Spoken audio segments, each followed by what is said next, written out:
चलिए एवरीवन, आप लोगों का बहुत बहुत स्वागत है हमारे यूट्यूब चैनल स्टडी पॉइंट में। तो गाइस, यूपीएससी सीएपीएफ रिक्वायरमेंट 2024 का नोटिफिकेशन आया है गाइस, जिसमें मैं इसमें आपको सारी चीजों को क्लियर आउट करूंगी, जैसे कि आपका अप्लाइंग डेट, क्लोजिंग डेट, आपके कौन कौन से इसमें पोस्ट है, टोटल नंबर ऑफ वैकेंसीज कितनी है, एप्लीकेशन फी वगैरह जितनी भी चीजें वो सारी चीज को मैं डिस्कस करूंगा गाइस। तो प्लीज वीडियो को पूरा देखिएगा ताकि आप कोई भी चीज मिस ना करें, क्योंकि किसी भी एग्जाम का फॉर्म अप्लाई करने से पहले ये चीज पता होना चाहिए कि आपको उसके बारे में छोटी से छोटी पॉइंट आपको पता होना चाहिए। एग्जाम पैटर्न हर कोई देखता है, बट उससे भी सिलेक्शन प्रोसेस आपको हर चीज पता होना चाहिए। इसमें बहुत सारे वैकेंसीज निकलते हैं, तो उसमें अलग अलग पोस्ट पे अलग अलग टोटल नंबर ऑफ वैकेंसीज निकलती है, तो उस सारी चीजों का भी पता होना जरूरी है। तो गाइस, इस वीडियो को पूरा जरूर देखिएगा और चलिए स्टार्ट करते हैं। तो सबसे पहले बात करते हैं, जैसे यूपीएससी सीएपीएफ रिक्वायरमेंट 2024 का जो है वो नोटिफिकेशन है। तो गाइस, सबसे पहले बात करते हैं जो यूपीएससी का है उसका फुल फॉर्म क्या होता है। तो यूनियन पब्लिक सर्विस कमीशन जो है ये है यूपीएससी का फुल फॉर्म। और अगर बात करें सीएपीएफ का फुल फॉर्म तो होता है सेंट्रल आर्म्ड पुलिस फोर्स, यानी कि सीएपीएफ। ठीक है, तो ये आपका वैकेंसी निकला है। बात करें अगर गाइस अप्लाइंग डेट की, तो आपकी जो अप्लाई डेट है वो है 24 अप्रैल 2024 से जो है ये आपका अप्लाई होगा। और अगर बात करें क्लोजिंग डेट का तो 14 मई। ठीक है, तो 14 मई 2024 को जो है वो आपका क्लोज हो जाएगा डेट। तो याद रखिएगा, ज्यादा टाइम आपको नहीं है, इनफैक्ट 1 मंथ भी नहीं है, उससे भी आपको कम टाइम मिल रहा है। यानी कि 24 अप्रैल से ये फॉर्म को आप अप्लाई कर सकते हो और 14 मई तक आप इसको खत्म हो जाएगा इसका डेट। तो ध्यान रखिएगा। अगर बात करें गाइस पोस्ट नेम की, तो पोस्ट नेम है आपका गाइस असिस्टेंट कमांडेंट, यानी कि एसी। ठीक है, तो ये है आपका पोस्ट नेम, ये ध्यान रखिएगा। चलिए बात करते हैं नेक्स्ट पॉइंट की। अगला पॉइंट है हमारा, अगर हम बात करें ऑफिशियल वेबसाइट की, तो आपका ऑफिशियल वेबसाइट इसमें आप जाकर अप्लाई कर सकते हैं, upsc.gov.in पर जाकर आप इस पे अप्लाई कर सकते हैं। इस पे आपको यहाँ पे सारी चीज मिल जाएगी गाइस। अगर आप घबराने की कोई बात नहीं है, अगर आपको अप्लाई करना है तो आप मेरे डिस्क्रिप्शन में आपको मेरा लिंक मिल जाएगा, अब वहां जाकर इसको आप अप्लाई कर सकते हैं। अगर बात करें जॉब लोकेशन की गाइस, तो जॉब लोकेशन है आपका ऑल इंडिया जो है वो आपका जॉब लोकेशन है। तो आप कहीं भी, मतलब कि इसका आपका जॉब लोकेशन हो सकता है। अगर बात करें इस क्वालिफिकेशन की, तो क्वालिफिकेशन है आपका, तो क्वालिफिकेशन है the minimum educational qualification required CAPF AC is a graduation degree in any field, यानी कि आपको कोई भी मान्यता प्राप्त यूनिवर्सिटी से आपको ग्रेजुएशन डिग्री आपका पास होना चाहिए, चाहे वो आप किसी भी फील्ड के हो, ये मैटर नहीं करता है, बीएसएससी वाले हो या कोई भी हो, आप इसमें अप्लाई कर सकते हैं। ठीक है, बात करें अगर एज लिमिट की, तो इसमें अलग अलग एज लिमिट है guys। जैसे आप नीचे देख रहे होंगे guys, जैसे जनरल और यूआर के लिए जो एज लिमिट दिया गया है वो दिया गया है 20 to 25 ईयर्स, यानी कि जनरल वाले जो है वो आपका है 20 to 25 ईयर्स। ठीक है, यानी कि मिनिमम आपका 20 ईयर्स और मैक्सिमम 25 ईयर्स। बात करें नेक्स्ट पॉइंट की, तो अगला पॉइंट है SC N S T. SC N S T वाले लोग के लिए है, जो कि है वो 20 to 30 ईयर्स है। ठीक है, तो यानी कि मिनिमम आपका 20 ईयर्स और मैक्सिमम आपका 30 ईयर्स है, जो एससी या एसटी जनजाति के। अगर बात करें ओबीसी की गाइस, तो ओबीसी के है 20 to 28 ईयर्स। ठीक है, तो उनको मिनिमम, ओबीसी वाले को मिनिमम 20 ईयर्स और मैक्सिमम उनको 28 ईयर्स। नेक्स्ट पॉइंट हमारा गाइस सैलरी। तो बात करते हैं सैलरी की। सैलरी आपका जानना बहुत इंपॉर्टेंट है, तो सैलरी जानते हैं। तो अगर आप बात करेंगे सैलरी की, तो जैसे कि आपका बेसिक सैलरी होगा, यानी कि जो आपको बेसिक पे दिया जाएगा वो दिया जाएगा 51,100, यानी कि 56,100 जो है ये आपका बेसिक पे है। अगर ग्रॉस सैलरी की बात करें, तो ग्रॉस सैलरी आपका 1,09,660 रुपीज, यानी कि 1,09,660 रुपया से लेकर आपका मैक्सिमम जाएगा 1,26,282, यानी कि 1,26,282, यानी कि ये आपका मैक्सिमम जा सकता है। ठीक है, ग्रॉस सैलरी की बात करें तो।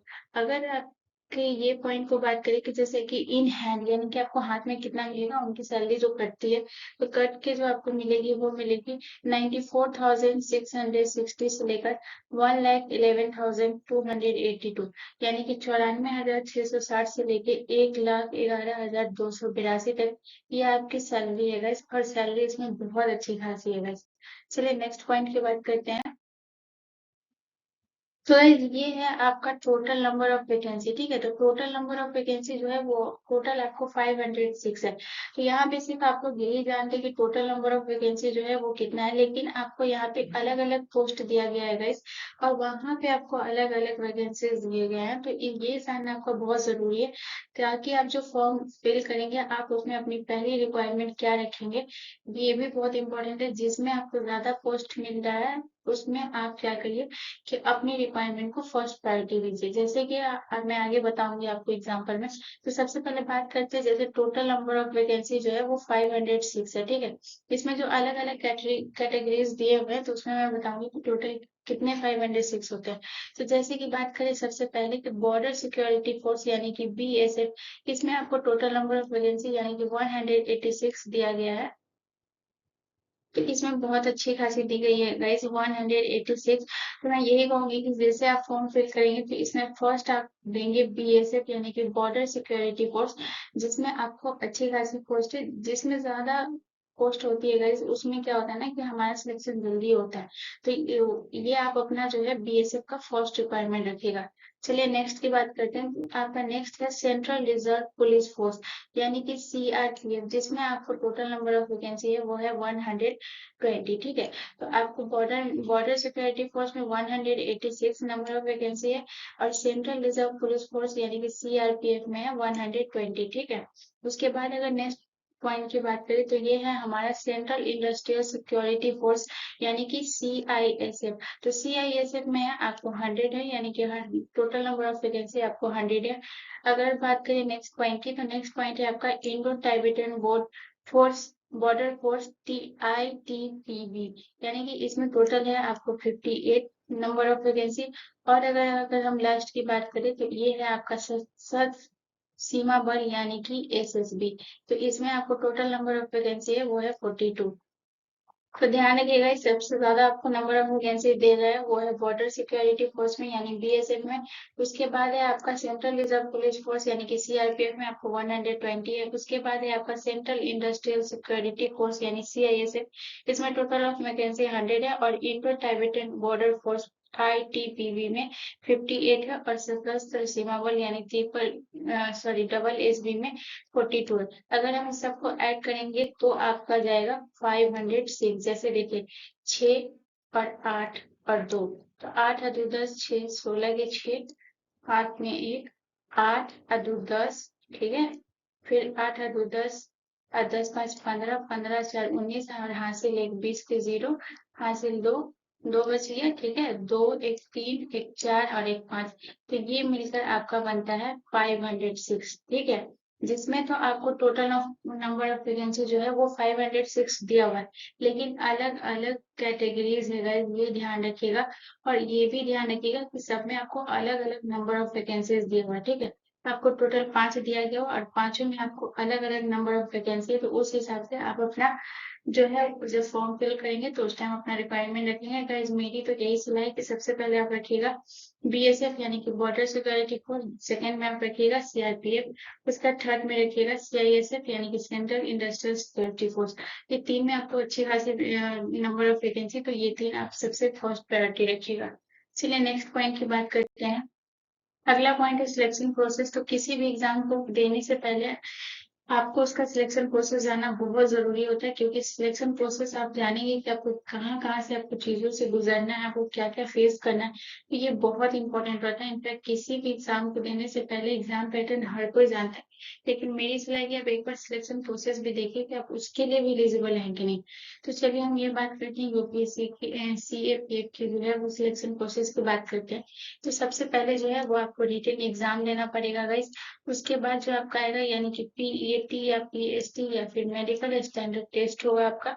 उसके बाद जो आपका नेक्स्ट पॉइंट होगा वो होगा इंटरव्यू या फिर पर्सनैलिटी टेस्ट जिसको बोलते हैं वो। उसके बाद आपका जो है वो मेरिट बन जाएगा यानी फाइनल मेरिट। अगर बात करेगा इस एप्लीकेशन फी की, तो एप्लीकेशन फी आपको 200 रुपीज लगेंगे, चाहे वो आप किसी भी कैटेगरी के हो, SC ST या किसी के भी हो, आपको मिनिमम 200 रुपीज या फिर मैक्सिमम बोले 200 रुपीज ही आपको लगेंगे, ठीक है। इससे ज्यादा आपको नहीं लगेंगे। चलिए नेक्स्ट पॉइंट की बात करते हैं। तो अब सबसे बड़ी चीज़ है गाइस आपका एग्ज़ाम पैटर्न। तो इसे आप बहुत अच्छे से समझिएगा, पूरे टाइम को समझिएगा अच्छे से। आपको कितने पेपर देने हैं, कैसे क्या करना है, ये सारी चीज़ों को आप ध्यान से समझिए और प्लीज़ इसे इसका नहीं होगा तो स्क्रीनशॉट भी ज़रूर ले लीजिएगा। तो सबसे पहले अगर बात करें तो आपका जो मैं बोली थी कि जो आपका रिटन एग्ज़ाम होगा, तो ये रिटन एग्ज़ाम होगा। उसके बाद रिटन एग्ज़ाम में भी आपको पेपर 1 देने पड़ेंगे, उसके बाद आपको पेपर 2 देने पड़ेंगे, ठीक है? देखिए कैसे-कैसे आपको देने हैं, सबसे पहले वो बात करते हैं। तो जैसे सब्जेक्ट की बात करते हैं, ठीक है? तो सब्जेक्ट में जैसे कि है आपको पेपर 1 देने पड़ेंगे, तो पेपर 1 में जो है वो आपको जनरल एबिलिटी एंड इंटेलिजेंस देने पड़ेंगे, ठीक है? पेपर 1 में सिर्फ आपका जनरल एबिलिटी एंड इंटेलिजेंस होगा, जो कि पेपर 1 में जिसमें आपको मार्क्स दिए जाएंगे, सॉरी एग्जाम टाइम दिए जाएंगे अगर, वो दिए जाएंगे आपको 10 AM टू 12 PM, यानी कि 10 बजे से लेकर 12 बजे तक जो है वो आपको इसका एग्जाम का जो ड्यूरेशन है वो इतना ही टाइम तक होगा, 2 घंटे का 10 से लेकर 12 तक ये जो है आपका एग्जाम का ड्यूरेशन होगा, जिसमें आपको पेपर 1 यानी कि जनरल एबिलिटी एंड इंटेलिजेंस देने हैं। और इसमें जो आपको मार्क्स मिलेगा वो मिलेगा 250, ठीक है? तो ये जो है वो आपका 250 है। और अगर बात करें इसमें जो क्वेश्चन टाइप होंगे यानी कि ये टोटल ऑब्जेक्टिव होंगे। तो पेपर 1 होपफुली गाइस आप लोगों को समझ आ गया होगा। पेपर 1 की बात करें, अगर ओवरऑल बात करते हैं गाइस, तो सबसे पहले आप ध्यान रखिएगा कि पेपर 1 में आपको जनरल एबिलिटी एंड इंटेलिजेंस देने हैं, जिसमें आपको सिर्फ 2 घंटे मिलेंगे और ये आपका जो मार्क्स होगा वो 250 का होगा। और इसमें जो क्वेश्चन टाइप होंगे वो होंगे ऑब्जेक्टिव। ये पेपर 1 की है। अब चलिए पेपर 2 की बात करते हैं। तो पेपर 2 में आपको देना है सबसे पहले general studies, essay and comprehension, ठीक है? तो ये 3 चीज जो है वो आपका पेपर 2 में एग्जाम होगा, ठीक है? फिर से बता रही हूँ, general studies, essay and comprehension जो है वो आपका पेपर 2 में होगा, जिसमें आपको टाइम मिलेंगे 2 PM टू 5 PM, ठीक है? तो इसमें जो गाइस है वो आपको टोटल 3 घंटे मिलेंगे, ठीक है? और इसमें जो मार्क्स होगा वो आपका होगा 200 का, ठीक है? और इसमें जो होंगे वो आपके सब्जेक्टिव होंगे, ठीक है? तो यानी कि पेपर 1 जो है वो आपका ऑब्जेक्टिव है, और अगर पेपर 2 की बात करें तो ये आपका सब्जेक्टिव है, ठीक है? तो ओवरऑल अगर पेपर 2 की बात करें तो जिसमें अगर आप बात करते हैं पेपर 2 की, तो इसमें आपको है general studies, essay and comprehension देना है, जो कि इसमें आपको 3 घंटे मिलेंगे, यानी कि 2 से लेकर 5 बजे तक आपको मिलेंगे। उसके बाद अगर इसमें जो पेपर 2 का जो आपका एग्जाम होगा वो 200 मार्क्स का होगा, और इसमें जो क्वेश्चन आपको मिलेंगे वो सब्जेक्टिव मिलेंगे। तो वो फुली गाइस आप लोगों को ये चीजें समझ आई होगी, मैंने सारी चीजों को बता दिया, टाइम ड्यूरेशन से लेकर सैलरी से लेकर basic salary, in hand salary, या फिर एप्लीकेशन फी की बात करें, सिलेक्शन प्रोसेस, मैंने हर चीज को क्लियर किया है guys, आपका कोई भी चीज नहीं छूटा होगा। जॉब लोकेशन से लेकर आपकी हर चीज को कवर किया है। तो ध्यान रखिएगा गाइस, अगर आप लोगों को ये पसंद आया होगा मेरा जो मैं आप लोगों के लिए लेकर आई हूँ, अगर पसंद आए तो प्लीज मेरे चैनल को सब्सक्राइब जरूर कर लीजिएगा एंड बेल आइकन को जरूर क्लिक कर लीजिएगा, ताकि मैं आने वाला जितना भी नोटिफिकेशन होगा वो आपको अपडेट करती रहूँ। तो बेल आइकन पर क्लिक करना ना भूलें। मिलते हैं नेक्स्ट वीडियो में। धन्यवाद।